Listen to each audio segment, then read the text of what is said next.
എൻ്റെ പേര് ഫീന സിജോ. ഞാൻ വരുന്നത് ദുബായിൽ നിന്നാണ്. നാട്ടിൽ ഞങ്ങളുടെ സ്ഥലം കാഞ്ഞൂരാണ്. ഞാൻ 2022 ഓഗസ്റ്റ് മാസത്തിലാണ് ആദ്യമായിട്ട് കൃപാസനത്തിൽ വന്ന് ഉടമ്പടി എടുത്തത്. ഞാൻ അറിഞ്ഞത് യൂട്യൂബിൽ കൂടെയാണ്. അപ്പോൾ ഇവിടെ നാട്ടിൽ വന്ന സമയത്താണ് ഞങ്ങളിങ്ങനെ വന്നിട്ട് ഇവിടെ ഞാനും ഹസ്ബൻഡും ഉണ്ടായിരുന്നു. ഞങ്ങൾ രണ്ടുപേരും കൂടി വന്നിട്ടാണ് ഇവിടെ ഉടമ്പടി എടുത്തത്. 6 നിയോഗങ്ങൾ ഇതുപോലെ ഞാൻ എഴുതി വെച്ചു. ഞാൻ ഉടമ്പടി എടുത്തു കഴിഞ്ഞൊരു 5 മാസം കഴിഞ്ഞപ്പോൾ എനിക്കവിടെ നല്ല ജോലിയായിരുന്നു. ആ ഒരു ജോലി കുറച്ചൊരു ഇൻറ്റേർണൽ പൊളിറ്റിക്സിൻ്റെ പേരിൽ എൻ്റെ ജോലി എനിക്ക് നഷ്ടപ്പെട്ടു. അപ്പോൾ തീർച്ചയായിട്ടും ഞങ്ങളുടെ വീടിൻ്റെ പണിയെല്ലാം കഴിഞ്ഞ സമയമായിരുന്നു. ഞങ്ങൾ വിചാരിച്ചു ഞങ്ങൾ നാട്ടിലേക്ക് ഞാൻ മാത്രമായിട്ട് പോരാം. അങ്ങനെ ഞാൻ നാട്ടിലേക്ക് പോന്നു. ഞാനിവിടെ നിന്നു. കുറച്ച് നാൾ നിന്ന് കഴിഞ്ഞപ്പോൾ നമുക്ക് നാട്ടിലങ്ങനെ നിൽക്കാൻ അത്ര നല്ലൊരു സാഹചര്യമല്ല. അപ്പോൾ എനിക്ക് എന്തായാലും എനിക്ക് എല്ലാ കാര്യങ്ങളും അവിടെയുണ്ട്, വിസയുണ്ട്. അപ്പോൾ തിരിച്ചു പോവാമെന്നുള്ള രീതിയിലേക്ക് മാറി. അപ്പോൾ എൻ്റെ അമ്മച്ചിയൊക്കെ എൻ്റെ അടുത്ത് പറഞ്ഞു, നീ അവിടെ ചെല്ലുമ്പോൾ നിനക്ക് നല്ലൊരു ജോലി കിട്ടും എന്ന് പറഞ്ഞു. അപ്പോൾ തീർച്ചയായിട്ടും ഞാനൊരു 6 വർഷത്തോളമായിട്ട് ദുബായിൽ ജോലി ചെയ്യുന്നൊരു വ്യക്തിയാണ്. ഞാനൊരു നേഴ്സാണ്. അപ്പോൾ തീർച്ചയായിട്ടും എൻ്റെ മനസ്സിൽ എനിക്കൊരു ജോലി കിട്ടും എന്ന് തന്നെയാണ് ഞാൻ പ്രതീക്ഷിച്ചത്. ഇത് കഴിഞ്ഞ് ഞാൻ തിരിച്ചു ചെന്നു. മോളെ സ്കൂളിൽ വീണ്ടും ചേർത്തു. ജോലിക്കായിട്ടുള്ള അന്വേഷണങ്ങൾ തുടങ്ങി. ജോലി അന്വേഷിച്ചുകൊണ്ടിരിക്കുമ്പോഴും ഒത്തിരി ഇൻ്റർവ്യൂസിൻ്റെ കോൾസ് വന്നു. അറ്റൻഡ് ചെയ്തു. ഇൻ്റർവ്യൂസ് അറ്റൻഡ് ചെയ്യാൻ തുടങ്ങി. പക്ഷേ എനിക്ക് കിട്ടിക്കൊണ്ടിരുന്ന സാലറി പോലും എനിക്ക് ആ ഇൻ്റർവ്യൂവിൽ അവർ ഓഫർ ചെയ്യുന്നില്ലായിരുന്നു. എനിക്ക് കിട്ടിയ സാലറിയാണ് ഞാൻ അവരോട് ചോദിക്കുന്നതെങ്കിൽ പോലും എല്ലാവരുടെ ഒരു ഹോസ്പിറ്റലുകളിൽ നിന്നുള്ള നമുക്കൊരു നമുക്ക് റിപ്ലൈ അവരുടെ ഭാഗത്തുനിന്ന് നമുക്ക് കിട്ടിയത് അത് കുറച്ച് കൂടുതലാണ് എന്നുള്ള രീതിയിലായിരുന്നു. അങ്ങനെ ഒരു 3-4 ഇൻ്റർവ്യൂ കഴിഞ്ഞപ്പോൾ എനിക്ക് കാര്യം മനസ്സിലായി. ഇനി ഇത് എൻ്റെ ഭാഗത്തുനിന്ന് എൻ്റെ മെറിറ്റിൽ ഇത് എനിക്ക് കിട്ടില്ല എന്നുള്ളത്. കാരണം 100% ഞാൻ ഉറപ്പിച്ചു. അപ്പം ഞാൻ വിചാരിച്ചു ഞാൻ ഉടമ്പടി എടുത്തൊരു വ്യക്തിയാണ് ഞാൻ. അപ്പം എന്തുകൊണ്ട് എനിക്ക് പ്രാർത്ഥിച്ചത് മേടിച്ചുകൂടാ എന്ന് ഞാൻ മനസ്സിൽ വിചാരിച്ചു. അങ്ങനെ ഞാൻ ഉടമ്പടി വളരെ ഭംഗിയായിട്ട് ചെയ്യാൻ തുടങ്ങി. ഞാൻ രാവിലെ എഴുന്നേറ്റ് പ്രാർത്ഥന എത്തിക്കും. അതുപോലെ ബൈബിള് കറക്റ്റായിട്ട് അരമണിക്കൂർ എന്നുള്ളത് 1 മണിക്കൂറാവും ചിലപ്പോൾ. അങ്ങനെ വളരെ ഭംഗിയായിട്ട് ഞാൻ ഉടമ്പടി പ്രാർത്ഥിക്കാൻ തുടങ്ങി. അപ്പോൾ ഞാൻ സാക്ഷ്യങ്ങൾ കേൾക്കാൻ തുടങ്ങി. അച്ഛൻ്റെ ധ്യാനം കൂടാൻ തുടങ്ങി. അങ്ങനെയൊക്കെ ചെയ്ത് കഴിഞ്ഞപ്പോൾ ഒരു ദിവസം ഞാൻ മനസ്സിൽ വിചാരിച്ചു ഞാനൊരു ഡേറ്റ് ഇടാം. ഒരു ഡേറ്റ് ഇട്ട് ഞാൻ പ്രാർത്ഥിക്കാമെന്ന് ഞാൻ മനസ്സിൽ വിചാരിച്ചു. അങ്ങനെ ഞാൻ ജൂലൈ 10 എന്നുള്ള ഡേറ്റ് ഒന്നും കണ്ടിട്ടല്ലെങ്കിലും ഞാനത് മനസ്സിൽ മാതാവിൻ്റെ അടുത്ത് വെച്ചു. ആ CV ഓരോരുത്തർക്കും കൊടുക്കുമ്പോൾ ഞാൻ പറഞ്ഞു, ഇനി ഈ എൻ്റെ CV ഞാൻ ഒരു മനുഷ്യന് പോലും കൊടുക്കില്ല. ഇത് അമ്മ തന്നെ എവിടെയെങ്കിലും എത്തിക്കണം. എനിക്കൊരു ജോലി തരണം ഇവിടെ. അത്രയും മാത്രം ഞാൻ പറഞ്ഞു. ഒരു ഡേറ്റ് ഞാൻ ഇട്ടു. 8-ാം തീയതി കഴിഞ്ഞു, 9-ാം തീയതി കഴിഞ്ഞു, ഒന്നും നടന്നില്ല. അപ്പം ഞാൻ മനസ്സിൽ വിചാരിച്ചു, ദൈവമേ 10-ാം തീയതി എന്നുള്ളൊരു ഡേറ്റാണല്ലോ ഞാൻ ഇട്ടത്. ഇനി ഞാനത് മാറ്റേണ്ടി വരുമെന്ന് ഞാൻ മനസ്സിൽ വിചാരിച്ചു. അപ്പോൾ എൻ്റെ ഹസ്ബൻഡിൻ്റെ ഒരു ഫ്രണ്ടിൻ്റെ കയ്യിൽ എൻ്റെ ഒരു CV കൊടുത്തിരുന്നു. ആ CV അദ്ദേഹം എൻ്റെ ഒരു കൂട്ടുകാരിയുടെ അപ്പച്ചൻ്റെ കയ്യിൽ കൊടുത്തിരുന്നു.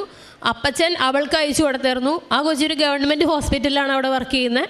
അങ്ങനെ ഈ കുട്ടിയുടെ കയ്യിൽ CV കിട്ടുകയും ഈ കുട്ടി അവിടെ കൊടുക്കുകയും ചെയ്തു. അപ്പോൾ എൻ്റെ ഹസ്ബൻഡ് എൻ്റെ അടുത്ത് പറഞ്ഞു, നിന്നെ ചിലപ്പോൾ അവിടെ നിന്ന് വിളിക്കുമായിരിക്കും ഇൻ്റർവ്യൂവിനെന്ന് പറഞ്ഞു. ഞാൻ പറഞ്ഞു, ഒരിക്കലും വിളിക്കില്ല. കാരണം അത് നമുക്ക് ദുബായിൽ എന്ന് പറഞ്ഞാൽ നമുക്ക് പൈസ കൊടുത്താൽ പോലും ഒരു ഗവൺമെൻറ് ഹോസ്പിറ്റലിൽ നമുക്ക് ജോലി ചെയ്യാൻ കയറാൻ ഒത്തിരി ബുദ്ധിമുട്ടാണ്. അപ്പോൾ അവിടെ കിട്ടില്ല എന്ന് തന്നെ ഞാൻ വിചാരിച്ചു.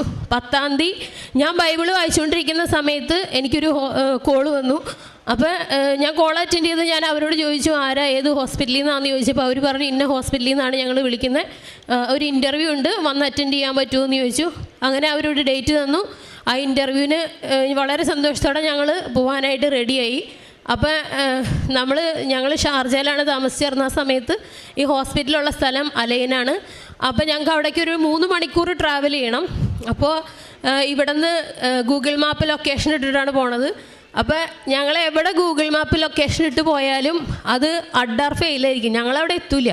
വേറെ എവിടെയെങ്കിലുമൊക്കെ ആയിട്ടായിരിക്കും നമ്മളവിടെ എത്തുന്നത്. പിന്നെ ആരോടെങ്കിലുമൊക്കെ ചോദിച്ചിട്ടാണ് നമ്മൾ ഈ കറക്റ്റ് സ്ഥലത്ത് നമ്മൾ എത്താറുള്ളൂ. പക്ഷേ ആ ഇൻ്റർവ്യൂവിന് ഇറങ്ങുന്ന സമയത്ത് ഞാൻ മാതാവിൻ്റെ ഉടമ്പടിത്തയിൽ ഈ കാറുമ്മ കുരിശ് വരച്ചുകൊണ്ട് പറഞ്ഞു, ഒന്നാമത്തേൽ നമുക്കറിയാൻ പാടില്ലാത്ത വഴി, ഈ സ്ഥലം വലിയ പരിചയമില്ല, എന്തായാലും ഈ വണ്ടി അവിടെ എത്തിക്കണം എന്ന് പറഞ്ഞു. കറക്റ്റായിട്ട് അന്ന് ആദ്യമായിട്ട് ഈ ഗൂഗിൾ മാപ്പ് ലൊക്കേഷനിൽ ഞങ്ങൾ ഈ ഹോസ്പിറ്റലിൻ്റെ ഫ്രണ്ടിൽ കറക്റ്റായിട്ട് എത്തി. അങ്ങനെ ഇൻ്റർവ്യൂവിന് വിളിച്ചു. ഇൻ്റർവ്യൂവിന് വിളിച്ചു കഴിഞ്ഞ് ഞാൻ ഇൻ്റർവ്യൂവിന് ചെന്ന് കഴിഞ്ഞപ്പോൾ എൻ്റെ കൂടെയുള്ളൊരു 2-3 പിള്ളേരുണ്ടായിരുന്നു.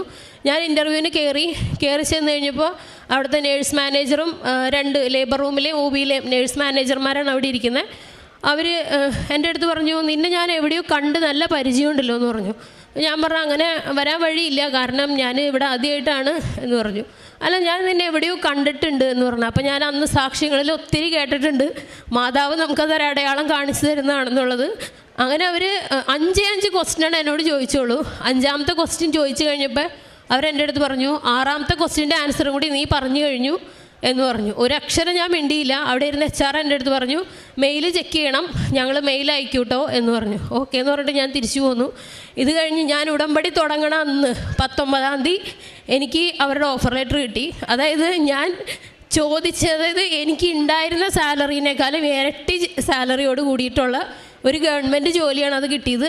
അപ്പം എൻ്റെ കൂടെ ഉണ്ടായിരുന്ന എല്ലാവരും എൻ്റെ അടുത്ത് പറഞ്ഞു, ചേച്ചി ഇത് ഒത്തിരി സമയം എടുക്കുന്ന പ്രോസസ്സിംഗ് ആണ് ഇവരുടേത്, അതായത് 1.5 വർഷമൊക്കെ ആകുമ്പോഴാണ് ചേച്ചി നമുക്ക് ചിലപ്പോൾ കയറാൻ പറ്റത്തുള്ളൂ എന്ന് പറഞ്ഞു. പക്ഷെ അവരൊക്കെ അവിടെ ജോലി ചെയ്യുന്ന കുട്ടികളായതുകൊണ്ട് അവർക്കൊന്നും ഒരു കുഴപ്പമില്ല. ഞാൻ മാത്രമാണ് അന്ന് ജോലി ഇല്ലാതെ ഇരുന്നിട്ട് ജോലി അന്വേഷിക്കുന്ന ആൾ. അപ്പം ഞാനത് മാതാവിൻ്റെ അടുത്ത് പറയാണ്, കാരണം എന്നെ കൊണ്ട് ഒന്നും ചെയ്യാൻ പറ്റില്ല. നമ്മൾ വിളിച്ചാൽ റെസ്പോണ്ട് ചെയ്യില്ല, നമ്മുടെ മെയിലിന് റിപ്ലൈ ചെയ്യില്ല, അങ്ങനെയൊക്കെ ആയിരുന്നു. പക്ഷേ ഞാൻ ഓരോ ഡേറ്റിലും ഞാൻ കറക്റ്റായിട്ട് ഡേറ്റ് ഇട്ടിട്ട് പ്രാർത്ഥിക്കാൻ തുടങ്ങി. ആ ഓരോ ഡേറ്റിലും എൻ്റെ കാര്യങ്ങൾ വളരെ ഭംഗിയായിട്ട് നടക്കാൻ തുടങ്ങി. ഒരു ദിവസം അവരുടെ ഭാഗത്തുനിന്ന് എനിക്കൊരു റിപ്ലൈ കിട്ടാനില്ല. അപ്പോൾ എൻ്റെ ഒത്തിരി ഡ്രസ്സ്, ഞങ്ങൾ വീടൊന്ന് ക്ലീൻ ചെയ്തപ്പോൾ ഒത്തിരി ഡ്രസ്സും കാര്യങ്ങളൊക്കെ എടുത്തു വെച്ചിട്ടുണ്ടായിരുന്നു, ഒരു ഇവിടെ കൊണ്ടിടാനായിട്ട്. അപ്പോൾ 2-3 പ്രാവശ്യം പുറത്തേക്ക് ഇറങ്ങിയപ്പോൾ അത് ഇടാനായിട്ട് മറന്നുപോയി.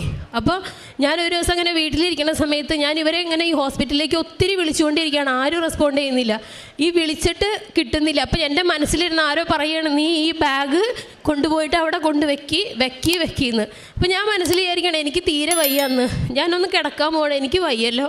അപ്പോൾ ഞാൻ മനസ്സിൽ വിചാരിച്ചു, അന്ന് ഞാനതവിടെ കൊണ്ടുവച്ചേക്കാമെന്ന് വിചാരിച്ചു. ആ ഇറങ്ങുമ്പോഴും ഞാൻ ഹോസ്പിറ്റലിലേക്ക് ഫോൺ ചെയ്തുകൊണ്ടിരിക്കുകയാണ്, ആരും എടുക്കുന്നില്ല. ഇത് കഴിഞ്ഞ് കറക്റ്റ് ഞാൻ ഈ ക്യാരി ബാഗ് കൊണ്ടുപോയിട്ട് അവിടെ ഇടാനായിട്ട് ചെന്ന് അത് തുറക്കണ സമയത്ത് അവരെന്നെ വിളിച്ചിട്ട് അവരെൻ്റെ അടുത്ത് പറഞ്ഞു, നിൻ്റെ നീ അയച്ചേക്കുന്ന ഡോക്യുമെൻറ്റ്സിൽ ഇന്നൊരു ഡോക്യുമെൻറ്റ് കുറവാണ്, അത് എത്രയും വേഗം അപ്ലോഡ് ചെയ്തിട്ട് ഞങ്ങൾക്ക് അയച്ചു തരണം എന്ന് പറഞ്ഞു. അങ്ങനെ ആ ഡേറ്റുകൾ ഇട്ടതിൽ എല്ലാ കാര്യങ്ങളും നടന്നു. കറക്റ്റ് ആ ഉടമ്പടി തീരണേൻ്റെ തലേ ദിവസം, അതായത് ഒക്ടോബർ 18-ാം തീയതി അവരുടെ മെയിൽ എനിക്ക് കിട്ടി, വന്ന് ജോയിൻ ചെയ്യാൻ പറഞ്ഞിട്ട്. പക്ഷേ എൻ്റെ കൂടെയുള്ള സ്റ്റാഫ്മാരാരും ഇതുവരെ അവിടെ ജോയിൻ ചെയ്തിട്ടില്ല. അപ്പോൾ ഞാൻ അവരോട് ഇങ്ങനെ വിളിച്ച് പറഞ്ഞു. ഇപ്പോൾ അവരെൻ്റെ അടുത്ത് പറഞ്ഞു, ചേച്ചി എവിടെയാണ് പ്രാർത്ഥിക്കണമെന്ന് വെച്ചിട്ടുണ്ടെങ്കിൽ ഞങ്ങളുടെ കാര്യം കൂടി പറയണം ചേച്ചി എന്ന് പറഞ്ഞു. അതായത് അങ്ങനെ വ്യക്തമായിട്ടത് മാതാവ് എനിക്ക് നടത്തി തന്നു. ഇത് കഴിഞ്ഞ് വളരെ സന്തോഷത്തോടുകൂടി ഞാൻ ഈ ജോലിയിൽ കയറി. ഞാൻ ജോലിക്ക് കയറി കഴിഞ്ഞപ്പോൾ അത് വലിയൊരു ഹോസ്പിറ്റലായതുകൊണ്ട് എല്ലാം കൊണ്ടും നമുക്കൊരു പ്രിസെപ്റ്ററിനെ നമ്മുടെ കൂടെ അവരിടും, നമുക്ക് എല്ലാ കാര്യങ്ങളും പറഞ്ഞു തരാനായിട്ട്. അപ്പോൾ ഞാൻ ചെന്ന് ഒരു 8 ഡ്യൂട്ടി കഴിഞ്ഞ് 9ാമത്തെ ഡ്യൂട്ടിയുടെ അന്ന് എൻ്റെ നേഴ്സ് മാനേജർ എന്നെ വിളിച്ചിട്ട് പറഞ്ഞു, നിങ്ങളുടെ പെർഫോമൻസ് വളരെ മോശമാണെന്നാണ് നിങ്ങളുടെ പ്രിസെപ്റ്ററിൻ്റെ ഭാഗത്തുനിന്ന് കിട്ടിയ ഒരു റിപ്ലൈ. അപ്പോൾ അതുകൊണ്ട് നിങ്ങൾക്കിവിടെ കണ്ടിന്യൂ ചെയ്യാൻ പറ്റത്തില്ല, നിങ്ങൾ വീട്ടിലേക്ക് പൊക്കോ എന്ന് പറഞ്ഞു. അതൊരു വെള്ളിയാഴ്ചയായിരുന്നു. അപ്പോൾ എന്നെ സംബന്ധിച്ച് ഞാനും ഹസ്ബൻഡും പിള്ളേരൊക്കെ അലയിലേക്ക് മാറിയൊരു സമയമാണ്. വീണ്ടും ഞങ്ങൾക്ക് തിരിച്ചു പോകൽ നടക്കില്ല, ഈ ഒരു ജോലി അന്വേഷിച്ച് വീണ്ടും കണ്ടുപിടിക്കൽ നടക്കില്ല. ഞാൻ ശക്തമായിട്ട് പ്രാർത്ഥിച്ച് ഞാൻ മാതാവിനോട് പറഞ്ഞു, അമ്മയാണ് ഈ ജോലി എനിക്ക് തന്നത് എന്നുണ്ടെങ്കിൽ അമ്മ എന്നെ ഇവിടെ നിർത്തണം, അതല്ല എന്നുണ്ടെങ്കിൽ സന്തോഷത്തോടെ ഞാൻ ഈ ഹോസ്പിറ്റലിൽ നിന്ന് ഞാൻ ഇറങ്ങിപ്പോക്കോളാം എന്ന് തന്നെ ഞാൻ പ്രാർത്ഥിച്ചു. എന്നിട്ട് ശനി ഞായറും ഞാൻ പ്രാർത്ഥിച്ചു. ഇത് കഴിഞ്ഞ് ഞായറാഴ്ച രാത്രി ഞങ്ങൾ പ്രാർത്ഥന എത്തിച്ചുകൊണ്ടിരിക്കുന്ന സമയത്ത് ശക്തമായിട്ട് ഞാൻ പ്രാർത്ഥിക്കുമ്പോൾ വളരെയധികം ഭയങ്കര ഒരു സ്മെല്ല് എനിക്ക് കിട്ടാണ്. ഞങ്ങളുടെ അലൈൻ ഭാഗത്ത് ഞങ്ങൾ താമസിക്കുന്നത് വില്ലയിലാണ്, നമ്മുടെ ഗ്രാമപ്രദേശം പോലെയുള്ള ഒരു സ്ഥലമാണ്. ഒരു മനുഷ്യൻ പോലും അവിടെ ഒരു 7 മണി കഴിഞ്ഞാൽ പുറത്തേക്ക് ഇറങ്ങാറില്ല. അപ്പോൾ ഞങ്ങളുടെ ഗേറ്റ് തുടങ്ങി ഞങ്ങളുടെ പ്രാർത്ഥന എത്തിക്കണ റൂം മുഴുവനും വരെ ഭയങ്കര ഒരു നല്ലൊരു സ്മെല്ലാണ്. അത് പറഞ്ഞ് എനിക്കറിയാൻ പാടില്ല. അപ്പം ഞാൻ എൻ്റെ ഹസ്ബൻഡിനോടും മോളോടും ചോദിക്കുകയാണ്, നിങ്ങൾക്ക് നല്ല മണം കിട്ടുന്നുണ്ടോ എന്ന് ചോദിച്ചു. അപ്പോൾ അവർ പറഞ്ഞു ഉണ്ടെന്ന് പറഞ്ഞു. അപ്പോൾ ഞാൻ പറഞ്ഞു, അമ്മ ഈ കാര്യത്തിൽ ഇടപെട്ട് കഴിഞ്ഞ് ഇനി നമ്മളൊന്നും പേടിക്കേണ്ട കാര്യമില്ല എന്ന് പറഞ്ഞു. എൻ്റെ കൂടെയുള്ളവരെല്ലാവരും പറഞ്ഞു, നീ അവരെ തിരിച്ചു പോയി കണ്ടിട്ട് കാര്യമില്ല, അവർ നിന്നെ വീണ്ടും എടുക്കില്ല. കാരണം അവരത്രയും ഭയങ്കര സ്ട്രിക്റ്റ് ആയിട്ടുള്ളൊരു ലേഡിയാണ്. 30 വർഷത്തോളമായിട്ട് ഇവിടെ വർക്ക് ചെയ്യുന്ന സ്റ്റാഫാണ് അവർ ഒരിക്കലും നിന്നെ തിരിച്ചെടുക്കില്ല, ഞാൻ നിന്നോട് പോകാൻ പോലും പറയില്ല എന്ന് പറഞ്ഞു എൻ്റെ കൂടെയുള്ളവർ. വീണ്ടും ഞാൻ ഇവരെ കാണാനായിട്ട് തിങ്കളാഴ്ച രാവിലെ ചെന്നപ്പോൾ അവരെൻ്റെ അടുത്ത് പറഞ്ഞു, അപ്പോയിൻമെൻറ്റ് എടുക്കണം എന്ന് പറഞ്ഞു. അപ്പോൾ എൻ്റെ കയ്യിൽ മാതാവിൻ്റെ ഉപ്പുണ്ടായിരുന്നു. ഞാൻ ആ ഉപ്പ് താഴേക്ക് ഇട്ടു. അപ്പോൾ അവരെൻ്റെ അടുത്ത് പറഞ്ഞു, എന്തായാലും നീ ഇവിടം വരെ വന്നതല്ലേ, നീ ഇരിക്ക്, നിനക്ക് എന്താ പറയാനുള്ളതെന്ന് ചോദിച്ചു. ഞാൻ അവരോട് പറഞ്ഞു, എനിക്കിങ്ങനെ ഞാൻ 8 ഡ്യൂട്ടിയല്ലേ ഇവിടെ എടുത്തിട്ടുള്ളൂ, എനിക്ക് കുറച്ചും കൂടി സമയം തരണം എന്ന് പറഞ്ഞു. അവർ പറഞ്ഞു, സമയം തരാൻ പറ്റില്ല, കാരണം 0-ൽ നിന്ന് ഒരാൾ 100 വരെ എത്തണമെന്നുണ്ടെങ്കിൽ അതിന് ഒത്തിരി സമയം എടുക്കും. പക്ഷെ അത്രയും സമയം എൻ്റെ കയ്യിലില്ല, അതുകൊണ്ട് അത് എനിക്ക് തരാൻ പറ്റില്ല എന്ന് പറഞ്ഞു. അവരെൻ്റെ അടുത്ത് പറഞ്ഞു, പക്ഷേ ഞാൻ ഒരു ഹോപ്പ് നിനക്ക് തരില്ല, നീ വീട്ടിലേക്ക് പൊക്കോ, എൻ്റെ ബോസിനോട് ഞാനൊന്ന് സംസാരിക്കട്ടെ എന്ന് മാത്രം അവരെൻ്റെ അടുത്ത് പറഞ്ഞു. ഞാനൊന്നും മിണ്ടിയില്ല. ഞാൻ വിചാരിച്ചു മാതാവിൻ്റെ ഉപ്പാണ് ഞാൻ അവിടെ ഇട്ടത്. അച്ഛൻ നമ്മുടെ ധ്യാനത്തിൽ പറയണം, ഇവിടെ ഇനി പിശാചും അല്ല ഭരിക്കേണ്ടത്, മനുഷ്യനും അല്ല ഭരിക്കേണ്ടത്, ഇനി ഇവിടെ നിൻ്റെ ഭരണമാണ് വരേണ്ടതെന്ന് പറഞ്ഞിട്ടാണ് നമ്മൾ ആ ഉപ്പ് അവിടെ വിതറേണ്ടത്. ഞാൻ ഒരു അക്ഷരം മിണ്ടിയില്ല. ഞാൻ വീട്ടിലേക്ക് തിരിച്ചു പോയി. ഇത് കഴിഞ്ഞ് ഞാൻ വീട്ടിൽ ചെന്നു കഴിഞ്ഞപ്പോൾ ഒരു 2 മണിക്കൂർ കഴിഞ്ഞപ്പോഴേക്ക് ഇവരെന്നെ തിരിച്ചു വിളിച്ചിട്ട് പറഞ്ഞു, നീ തിരിച്ചു വാ, നീ ഇന്നും കൂടി ഓഫ് എടുക്ക്, നാളെ നീ തിരിച്ചു വന്ന് ഡ്യൂട്ടിക്ക് ജോയിൻ ചെയ്യണമെന്ന് പറഞ്ഞു. ഇത് ഞാൻ വീണ്ടും തിരിച്ചു ചെന്ന് ഡ്യൂട്ടിക്ക് ജോയിൻ ചെയ്ത് കഴിഞ്ഞ് ഒരാഴ്ച കഴിഞ്ഞപ്പോൾ എനിക്ക് കുറേ എക്സാം ഉണ്ടായിരുന്നു. ആ എക്സാമിൽ എല്ലാത്തിലും 100% ഞാൻ പാസ്സായി. പക്ഷേ എങ്ങനെയാണെന്നുള്ളത് സത്യസന്ധമായിട്ട് ഇന്നും എനിക്കറിയാൻ പാടില്ല, എങ്ങനെയാണ് ഞാൻ ആ എക്സാമിന് പാസ്സായി. ഒത്തിരി എക്സാമുകൾ ഉണ്ടായിരുന്നു. ഈ എക്സാം എല്ലാം കഴിഞ്ഞ ദിവസം വീണ്ടും അവരെന്നെ റൂമിലേക്ക് വിളിച്ചു. അപ്പോൾ ഞാൻ അവിടെ ഉപ്പിട്ട് പ്രാർത്ഥിച്ചു.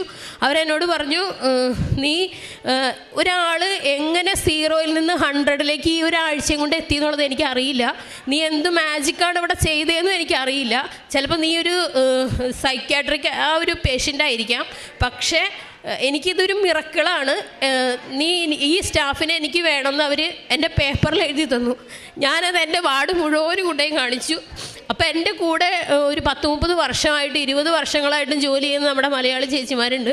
ഈ ചേച്ചിമാർ എൻ്റെ അടുത്ത് പറഞ്ഞു, എൻ്റെ പൊന്നു മോളെ, ഇത് എന്തോ അത്ഭുതമാണ്, കാരണം ഇവരുടെ ഭാഗത്തുനിന്ന് നമ്മുടെ ആൾക്കാരോട് പ്രത്യേകിച്ച് ഇങ്ങനെ ഒരു സോഫ്റ്റ് കോർണർ ഒരിക്കലും ഉണ്ടാവില്ല, ഇതെന്തോ ഒരു മിറക്കിളാണ് എന്ന് തന്നെ എല്ലാവരും പറഞ്ഞു. അപ്പോൾ ഞാൻ ഈ കാശ് രൂപ അവരെ കാണിച്ചു കൊടുത്തു, കാരണം ഈ ഒരാളാണ് എൻ്റെ കൂടെ ഉള്ളത്, അതുകൊണ്ടാണ് ഇത് നടന്നത് എന്നുള്ളത് ഇപ്പം ഞാനവിടെ സുന്ദരമായിട്ട് ജോലി ചെയ്ത് പോന്നു.